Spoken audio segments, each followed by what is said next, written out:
The time was 1988, and Nintendo had been the overwhelming force in the home console scene for almost 5 years.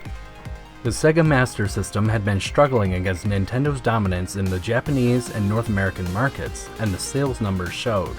Further blows were dealt to Sega when NEC released the PC Engine, or TurboGrafx-16, to positive reception. That all changed in June of 1988 with the announcement of the Sega Genesis, a 16-bit console aiming to not only replace the aging Sega Master System, but to push back against Nintendo and take back the market they were so desperately hanging on to.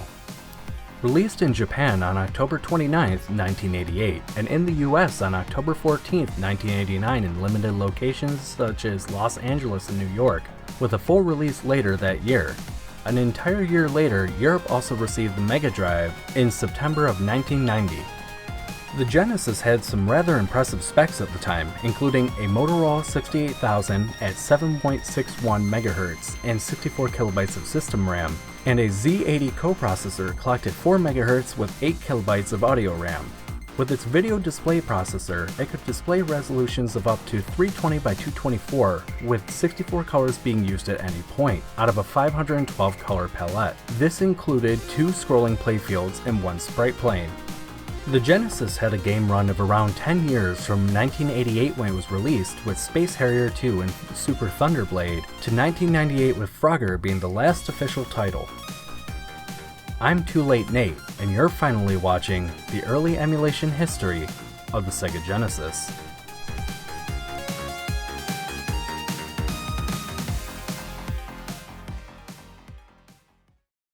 A quick disclaimer, as most of you know the drill by now, I don't cover every single clone emulator out there.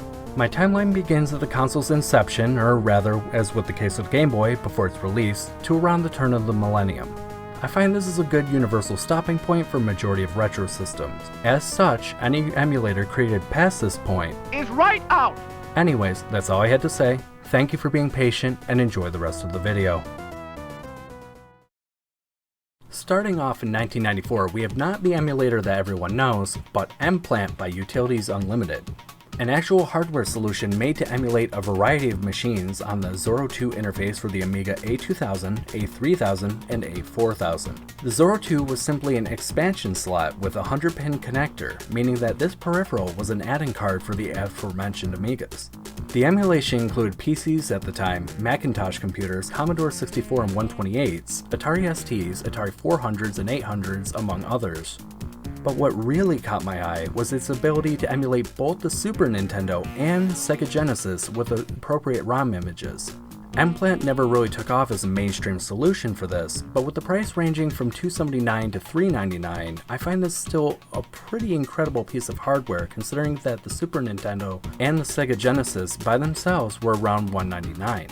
Meaning that you could essentially emulate these two machines at almost the same cost, of course with the added ability to emulate a number of more expensive machines at the time, making it an incredible value-oriented proposition for 1994 if you really think about it. Moving about 1 year later, we get to the emulator everyone knows about, simply titled Megadrive Emulator version 0.0.5, created by TCG or the Careless Gamer, Berserker, and Steg. This emulator could only run Sonic the Hedgehog without sound, and while being fairly slow and being extremely buggy. It's still a good indicator of what early game console emulation was in the 90s, and in my opinion, was a nice kicking off point for inspiring other groups in the scene, even if it didn't run much of anything. A small spin-off of our usual content, as I worked my way through tons of emulator documentation, I became aware of a consistent name and a number of credits. A name that wasn't actually a part of any development team. The name I saw was Paul Lee. He was the creator of the original Genesis C compiler, modified from the Sosobon C compiler, and a fount of knowledge regarding Genesis software documentation. He was also one of the first people to create a game for the Genesis using said compiler, which is a remake of a game called Berserk for the Atari 800. It took about a week and tons of cross-referencing data, but I managed to track down Paul onto a small but active forum. I had a small interview with him about his pretty interesting projects in the 90s, which you can find linked down below. While this isn't an emulator per se, I want to give a shout out to one of the early pioneers in the scene.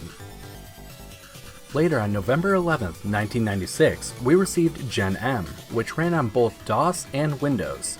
While a phenomenal attempt, Z80 emulation had to be manually enabled for games requiring it, such as Sonic 2 and later titles, and FM sound was unavailable on anything other than various Sound Blaster cards. On top of this, DAC emulation is also very buggy, with the Windows version lacking any sound emulation at all. The 68000 core was written in C for the DOS version, while the later Windows version was written entirely in assembler. Both versions also suffered from CPU-dependent timing, meaning if your CPU ran too quickly, your game speed would be off. If you think that this wasn't a common issue in those days, you've probably never seen or used a turbo button. Unfortunately, we come to a rather sad event occurring during February of 1997, in which a terrible accident occurred on the roads of India while on vacation. A developer by the name of Haruki Akita encountered a fatal car crash shortly before publishing his emulator, which was named in memoriam Kyoto by his esteemed friend Michael Kikuta after his hometown. What we do know from the original project was that it looked very promising, was programmed entirely in assembler code for 486-based machines, and was most likely created for Windows. It is extremely unfortunate that this happened, even more so that the labor for this project was ultimately lost. The follow-up project, named Kyoto, never went beyond the creation of the website, and was shortly taken down around a month afterwards, with Michael Kikuta going silent in the community. An incomplete emulator was created by David Sanchez Primo, Storm, also known as SGE, or quite simply Sega Genesis emulator. This emulator looks to have been started in at least January of 1997, according to some gathered source code. This emulator featured a full mouse accessible GUI, but had less than 50% compatibility with retail games. In addition, there was also no sound emulation, and though support was promised in later releases, the project died out shortly after. NextLEVEL is quite the project, as the goal was to emulate any game from any Sega console, with the Master System and Game Gear aspects being fairly complete. However, NextLEVEL simply became another Genesis emulator with below-average compatibility and what looks like semi-accurate elements of Sega-CD code baked in. The Sega-CD portion of the emulator was not fully completed at that point in time, due to a lack of reverse engineering and documentation. Though, a rather interesting addition to the emulation project was Romy's 32X emulation code, who had decided to combine forces with Mr. Fowler in what looks like later 1997, though all ability to carve and date or snapshot a specific time has been unsuccessful.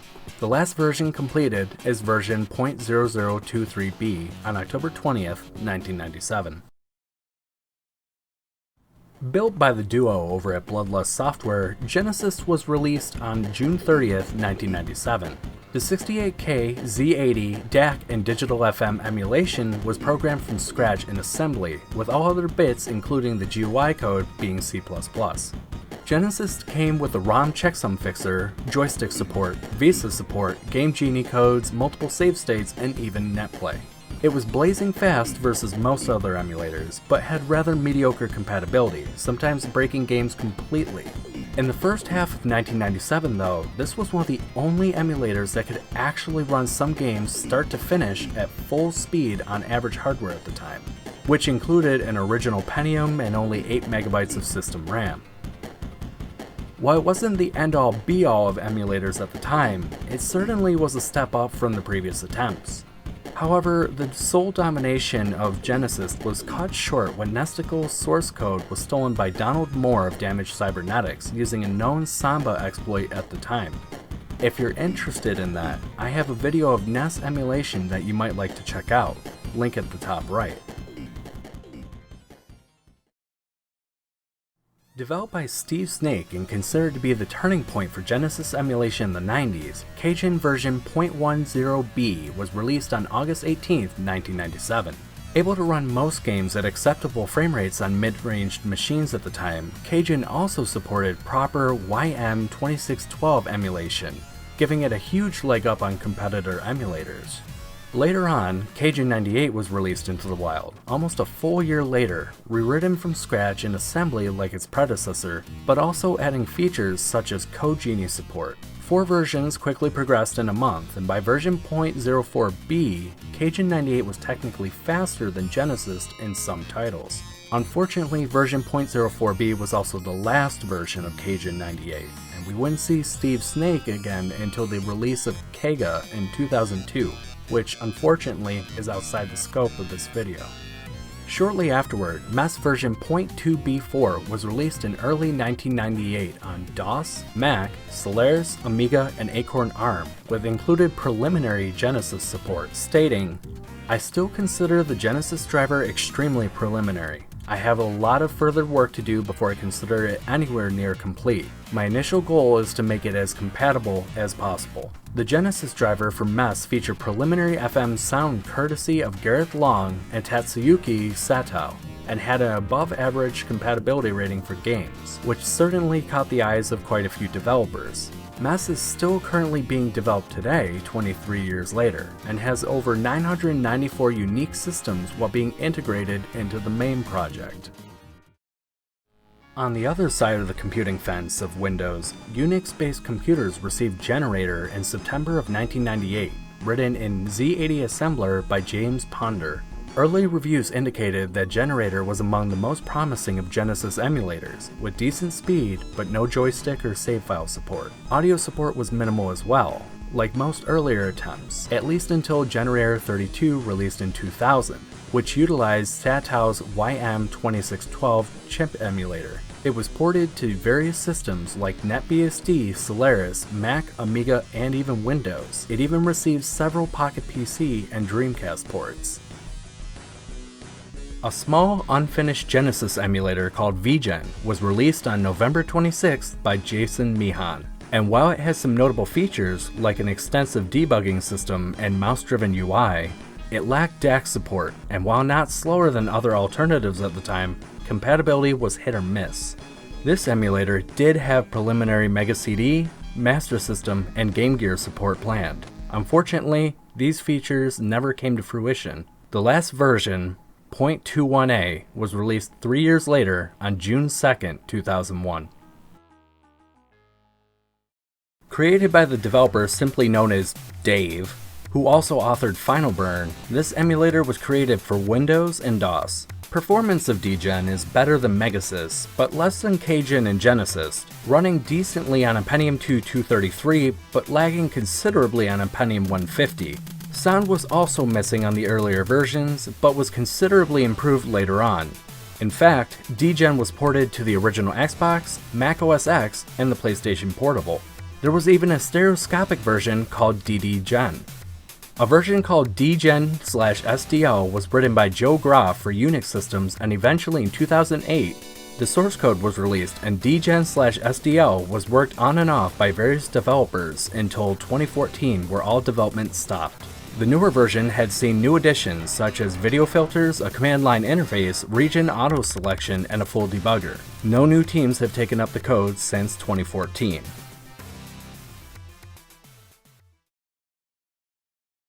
This brings us to our last major heavy hitter of the video, Gens, the author of which I was able to track down and interview, Mr. Stephane de Langeville. Gens was initially developed after Stephane encountered NextLEVEL running a copy of Super Mario 3 on a 486 processor with minor hiccups. He then discovered Genecyst, ZSNES, and other emulators. Impressed by this feat of software engineering, Stephane set out to work on his own Genesis emulator, if only to understand how they worked, and did not intend for Gens to become as big in the community as it did. At first, the goal of Gens was only to run a single game, which then moved to 80% compatibility shortly after, then 95% after development continued.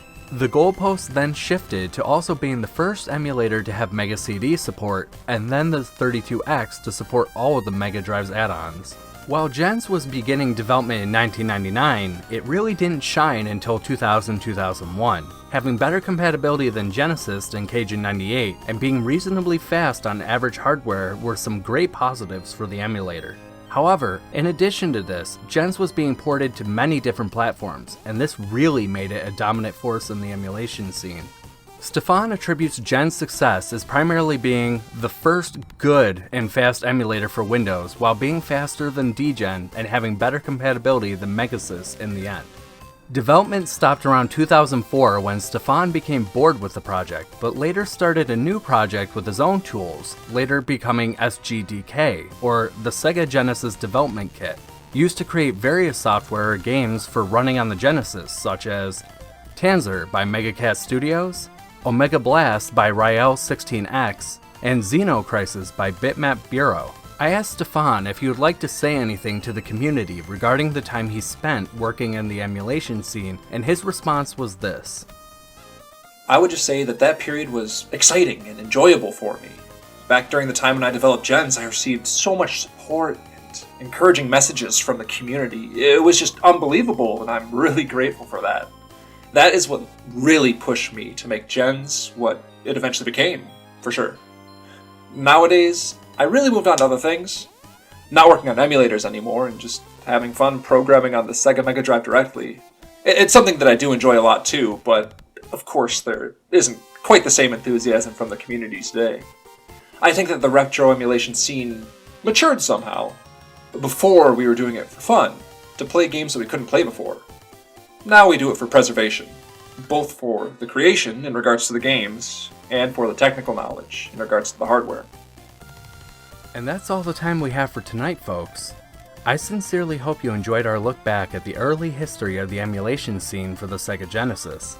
I would like to personally thank Mysticales for helping me get in touch with Stephane de Langeville. A link to her amazing Discord community is listed below. So if you're interested in anything from technology to games, I would definitely take a look, as there are some amazing people that I've met over the last few months. A huge thank you to Stephane for giving me such an amazing insight into the community and allowing a future interview. Link to his project GitHub for SGDK is listed down below. I really cannot express my gratitude enough. I would also like to thank Paul Lee for his incredible interview, which gave me some much needed information for this topic that I couldn't source anywhere else. I unfortunately could not properly fit our actual interview into this video as it was off topic, so I instead will have it linked down below in a professional format, aka PDF, for others to be able to read at their leisure. A special thank you to Sega Retro for preserving information on this topic. I ended up contributing some additional research to multiple pages in order to flesh out some of the articles. This is a very incredible archive if you're interested in learning more or downloading some of the older emulators to try out for yourself. A very warm thank you to Mr. Dave for his help with the video and voice work, who you just might see more of on my channel in the future. And most of all, thank you, my dreamers, for making videos like this possible. Have a most wonderful rest of your night, and as always,